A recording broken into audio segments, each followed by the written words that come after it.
So here I am, flanked by, on one side, vineyards, and on the other side, olive groves.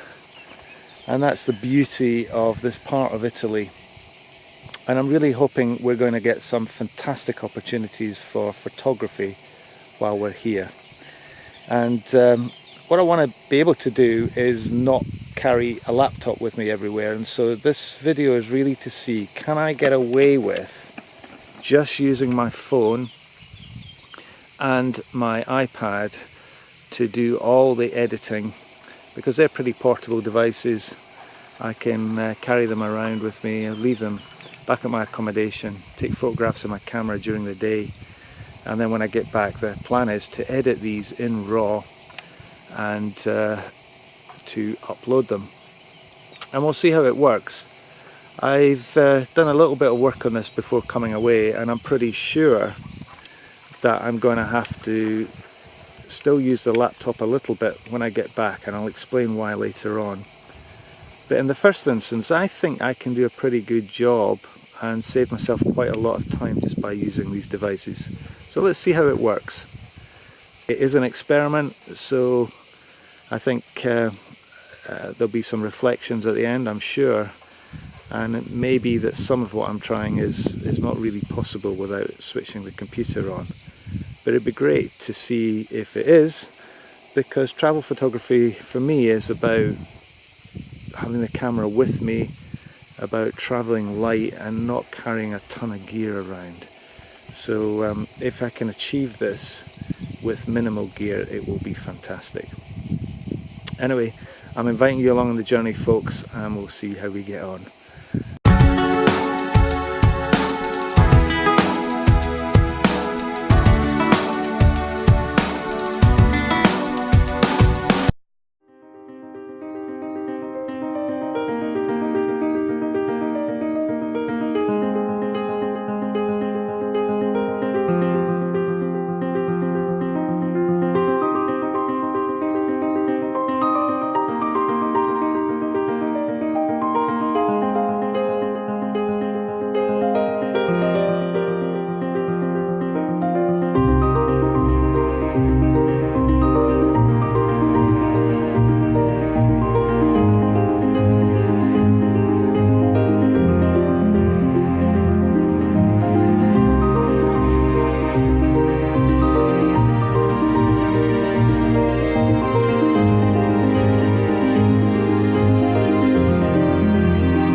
So any mobile workflow needs to be robust, repeatable, and fairly simple.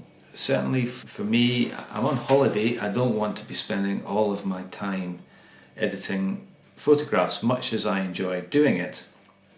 I think that this can be distilled into 5 distinct processes. The first of these is capture, getting out and about, seeing lovely images and capturing them. The second is uploading these to your mobile device and importing them into your software. The third is to cull these photographs, to reduce them down and to edit them. The fourth is exporting the photographs, the edited, culled photographs, so that you can use them, so you can share them with your friends, so you can print them off, etc., etc. And the fifth one, which could be distilled into a series of steps, is backup. I say it could be distilled into a series of steps because I'm a bit of a belt and braces kind of guy, so I like to have multiple forms of backup because I don't believe I can trust any one of them individually. So we'll talk a bit about that at the end. And that's the one in which it might be necessary, I think, to continue using my PC. So let's have a look at all of these steps in turn. So here are the photos I took yesterday, and I'm using one of these, an SD card reader, into which I've inserted the card on which were the photographs taken yesterday. And here are my photographs that I want to take now. I've got a fuller review of this thing, including how it works and how to use it, so I'm not going to take a lot of time, but in essence what I'm going to do is select the photographs I want, and as I do, a tick will appear next to them, and there's a lot, because Florence is a place just full of photographic opportunities. Some of the pictures we've taken whilst out and about, that one looks a bit overexposed, I can see already, and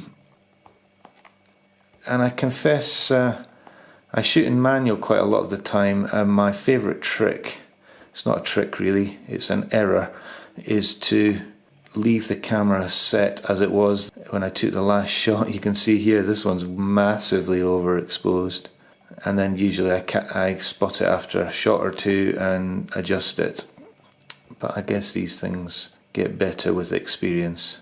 So it's quite a lot, as you can see, so I'm just going to click import selected, and we'll let the iPad get on with that, and we'll come back in a moment. So as you can see, this is telling me that the upload, the import has completed. So this actually is an important next step, because it's the first part of the backup process. Now I'm going to keep the photographs that are on the SD card, because I'll use that as a form of backup. So even if I lose all of my images because of, I don't know, software failure, not that that happens very often, or because I break or lose my iPad or my phone, or because for some reason I don't have internet connection and I haven't uploaded them, this is just another form of backup. So this is the first form of backup that I am going to use. So I'm going to click keep, and that will keep all of those photographs on that backup. And then I'm going to open Lightroom, which is amongst my many apps, and I'm going to click on the library icon at the bottom. Then I'm going to go to this three dotted lines here, click select, and I'm going to find the photographs I took yesterday, and I'm just going to select them all like so. I'm sure there's a better way, but this works for me. Lots of pictures of the family. It is a family holiday after all. My word, there are a lot. This is going to keep us busy. 109 photographs all told. So let me press the add 109 photographs, and I'll go away and have a drink, and then we'll come back when this is all done. So as you can see, Lightroom is just adding them in there. So we'll leave it to do its thing. Okay, so the first of my stages is complete. We've got the pictures into Lightroom onto the device. So the second stage is going to be culling and editing the photographs. Now my culling happens in a couple of waves, sometimes 3 waves of culling. The first is to simply look at the photographs I've taken and to zoom in on them and see, you know, does this look okay? Have I got what I want to capture? You can see I've got quite a shallow depth of field here. Let's see what I've used. I've used f5.6, so it's and the focal length here, it doesn't tell me there, but it's zoomed in a bit on my 14-140 lens, so I have lost some of the detail. There's not front to back sharpness. Having said that, I quite like that picture, so I'll probably keep it. So I'll simply go through, and if there are any pictures that I think are not up to it, I will straightforwardly get rid of them. Sometimes, in order to determine if they're a keeper or not, I will click auto edit just to see what Adobe would do with them as a very quick edit. Usually what it does is it lightens the shadows, it sort of improves the contrast ratio and this kind of thing. And it's not that I will necessarily keep that edit, but it's just a quick way of me working out, is this picture okay. And sometimes I suspect if we have a look at my stuff here, I've quickly brought the camera to my eye. I've not spent a great deal of time in some cases getting the exposure right. Immediately that one jumps out at me. ISO 200, but goodness me, is it overexposed. Well, let's see what Adobe can do with it. If I just wait for it to load the picture up, it will eventually do it. And click the auto button, see what happens. Wow, that's pretty good. So some stuff is recoverable. Because I'm shooting in RAW, I can get some of the highlights back, and that's actually a lot better than I thought it would be, I should say, but it's still a little bit overexposed. That was essentially a light blue, very light blue, hazy sky. I might just about get away with it if I crop in to get rid of some of that really bright stuff on the top. But anyway, it's this kind of thing that will enable me to work out, are there any pictures that really need to go? And I suspect there will be. Whoops, just come out too far there. So I'll go through and do a first cull. Then of course I will edit the pictures, and any number of things is possible. Before I had the camera switched back on again, I was having a look quickly at one or two of these. This one here is, I've actually edited the geometry on. If I press the, oh, there we go. That's what it looked like before, and I just edited the geometry to bring it up a bit. Not sure yet if I like that. I also brought in much higher contrast and more colours than you could actually see, and I think if I was being true to the original image, I probably need to increase the exposure. Oops, not quite that far. I should say this is one of the things I find with the mobile devices. They are great, but occasionally you get slightly clumsy slider control, or if you're trying to crop, they're not always great, and that's the time where leaving it till you get back on the PC may be the only option. But more often than not, with a bit of persistence, I can sort this out. So anyway, I'll go through and edit all of these pictures. I haven't done it yet. This is genuinely a real-time look at these pictures. But what I'll probably then do is, once I've got them the way I want, I'll just go through and I'll decide, is this a picture I want to keep? And I switch over to rating mode, and I'll simply say, use a rating scale generally of 2 to 5. 1 for me means nothing. 3 is a keeper. From 3 upwards, I will definitely keep the image. If it's a 2, it's a kind of reserves list, and I might look at some. If I've got 3 or 4 images of the same thing, I will choose 2 stars. If it's 1 star, doesn't mean anything to me. I don't think I need more than 3 or 4 ratings really. 3 star will be, I'll keep it.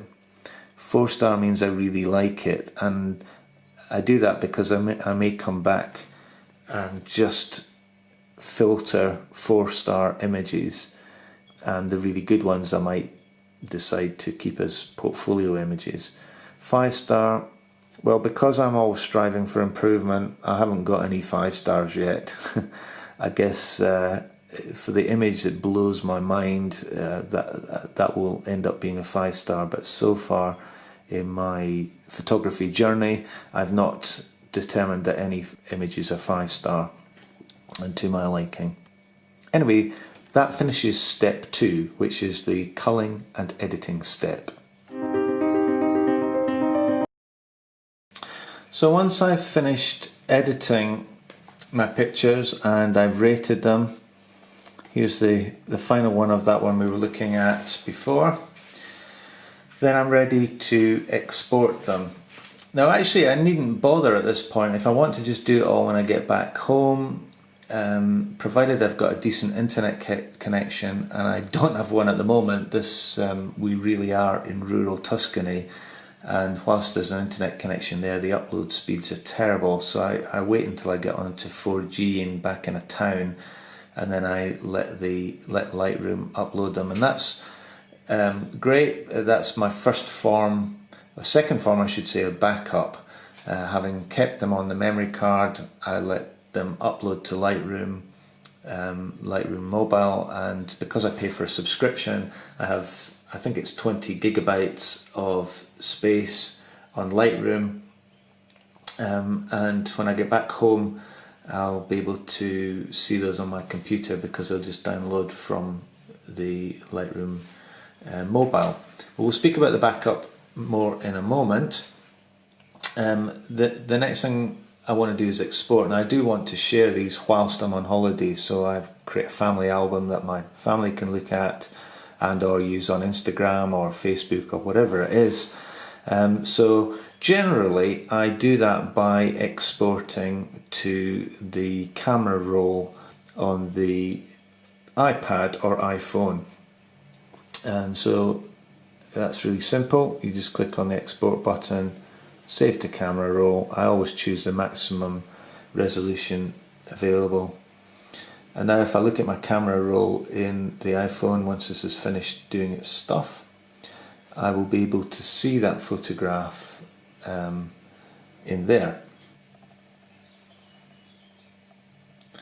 Okay, that's that done. And so what I'll do at that point is look at the photograph in my camera roll, and from there I can use the photographs. So there's the original, there's my new one. You can see I've made the blue of the Vespa pop a bit because really that's my subject here.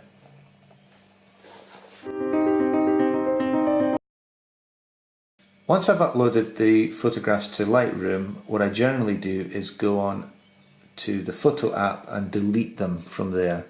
The reason being, I don't want multiple versions of the same photograph stored in different places unless they're ones I want to keep. So Lightroom will do the heavy lifting of backing up the raw files to my Lightroom account. All I'm going to keep on my Photos app are the exported final versions of the photographs, from where I can share on Instagram, on Facebook, by creating family albums and so on. So I want Lightroom to store the original photograph, and I want iCloud to store the edited photograph. Okay, and then I delete them. 109 photographs, lovely. So that's my mobile workflow for travel photography. Mobile, almost. I said to you that I'm belt and braces, and there are some stages I like to take when doing the backup. So we've backed up to the card, we've backed up to Lightroom Mobile, we've backed up using iCloud. Now I guess either of those is optional.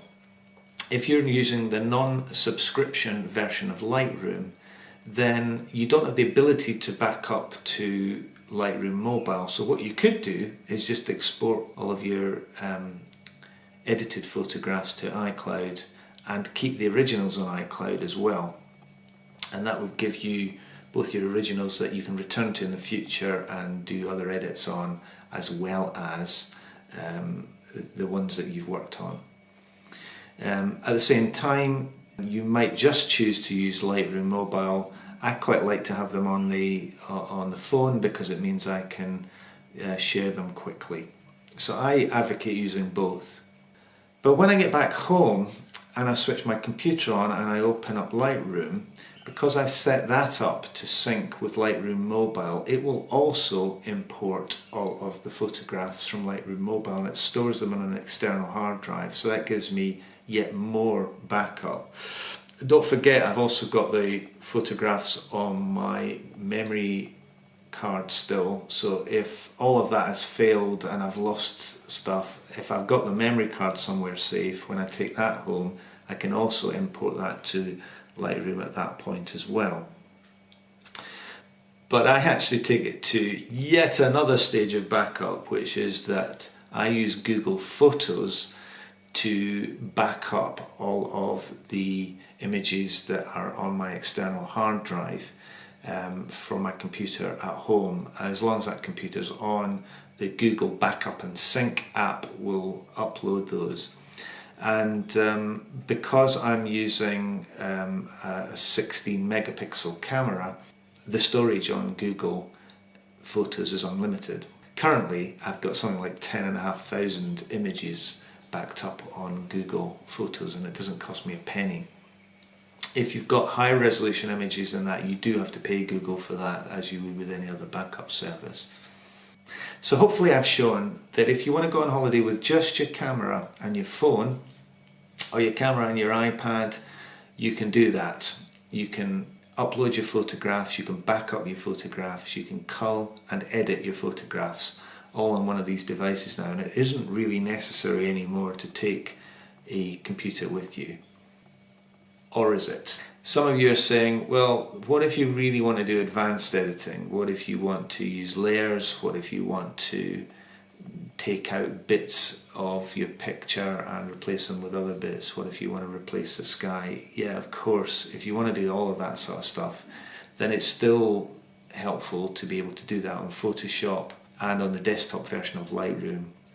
I like to take panoramas, and of course you can do it in camera. This camera takes really good panos, but they come out as JPEG, and if you want that extra control over how the panorama is stitched and or how it's developed, then it will be helpful to have a dedicated app or to do so on the desktop version of Lightroom. So it does have some limitations, but if what you want to do is run and gun, take quick photographs and not be weighed down with lots of gear, this is certainly a way of doing it. So hopefully I've shown to you that it's possible. Why don't you try it for yourselves if you're not already, and let me know your thoughts. I'm sure some of you have got better ideas than the ideas I've come up with. Do leave your thoughts below, do share those, it'd be great to hear what you've got to say. Thanks again for watching and for joining me on another instalment of my photography journey.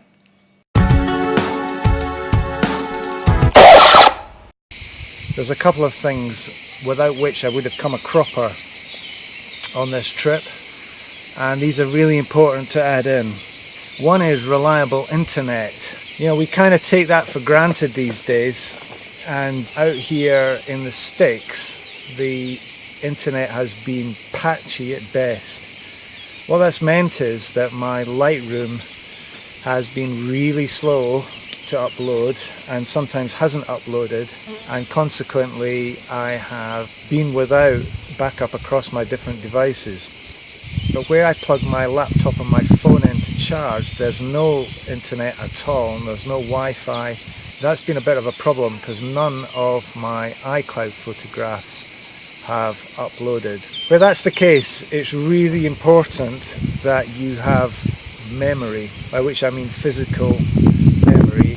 I found I've needed plenty of SD card space to store my images so that I've got the physical backup that I can take home if anything happens to my mobile devices. And I've also needed memory on the devices themselves. My iPhone is an iPhone 10 with 256 gigabytes of data, and so it's been able to store all of my raw images and my 4K video from stuff like this, which is great. My iPad is 128 gigs and it's struggled a bit more. It's quite close to its limit, and thankfully it's been okay. The final thing to watch is that Lightroom itself has a limit of 20 gigabytes. Before I came away I clocked that I had 8 gigabytes of space left on this, and actually it's now coming up with a warning telling me I'm getting close to the end and that I need to delete some stuff from my memory. I did think about doing that before I left home, but I thought, 8 gigabytes ought to be enough. for what I had in mind this holiday. Anyway, I still feel that in spite of these observations, this has been a success. I hope you've learned from some of my mistakes as well as my triumphs, and I hope that you continue to have fun on your photography journey. Thanks for watching. And I nearly forgot to say, if you've enjoyed this video, do subscribe. Bye for now.